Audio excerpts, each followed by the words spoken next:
Today on Blog Success Channel, Google AdSense, how to make money with your blog.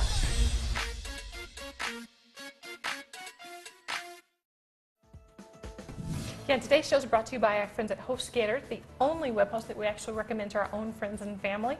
And in true Dan and Jennifer fashion, we got you a really sweet deal. So if you go to blogsuccessjournal.com/HostGator, you can start your blog today for just 1 penny. Yeah, it's a great choice. Make sure you do it while it's still available. Now, Google AdSense is really perfect for website publishers, guys at the blog, girls at the blog. You just started a site, it's great for you if you don't want to deal with big advertisers. In the beginning, you're not going to want to. And it's also great if you're just starting out and you have some decent content on your site, but you don't quite have enough content or enough traffic for the bigger ad networks.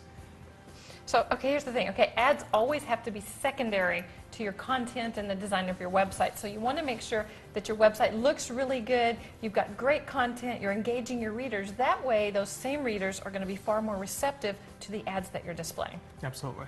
Now, go into the details of this. Actually making it happen, you've got to choose the layout. Yes, content is first. If you don't have content, good content and content well placed, and it looks just like a spammy addy site, nobody's going to want to read it. But so you got to. Have you ever landed on one of those web pages where there's not really a website? You call it a parked website, and all there is a Google ad there?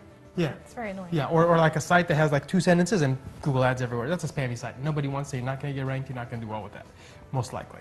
But so how do you do it? You got to find the little fine line where you place your content in a way that looks respectable, because that's what they came for, the content, and yet still place the ads in a good location to where they see them. That's a real fine line, and it evolved after a lot of testing and testing and testing.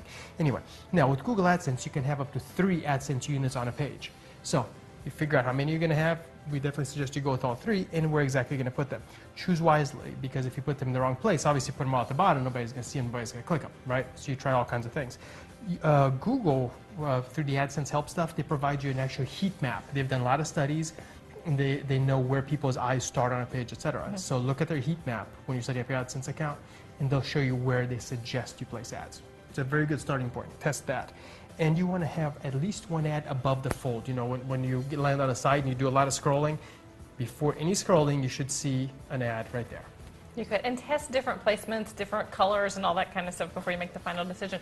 But in the end, traffic is always king. Okay, more traffic equals more revenue, period. So while it's important to run ads on your site, make sure you're focused on building your presence and your brand and driving traffic. Yeah. And test, test, test. Evaluate regularly. We're always testing across all of our sites. We always test and split test all kinds of things.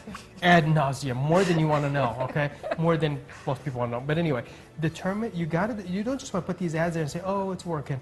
Look, you test all kinds of placements. You let them run for a while, because you don't want to have 100 impressions of it and say, oh, it's not working. Have a few thousand impressions of each at least. And then you see, oh, it did this well. Now you try something else. You try a different position, try a different color. You can always be testing. Then you pick a more successful one, and you test against that. And ideally, you do something called split testing, where you're running 2 things at the same time. Usually, it requires an ad server. You don't have to do it, so I'm not saying it's mandatory. But just make sure you test, test, test. Never stop testing. That's the key with AdSense. Okay, now, if you're using AdSense, leave your comments. Let us know what tips that you have to help the new guys out. Okay, so leave your tips. Yeah. And don't forget, go to blogsuccessjournal.com/HostGator to start your blog today for just a penny. You want to take advantage of this offer while it's still available, because you really have no excuse not to have your own blog up and running 10 minutes from now.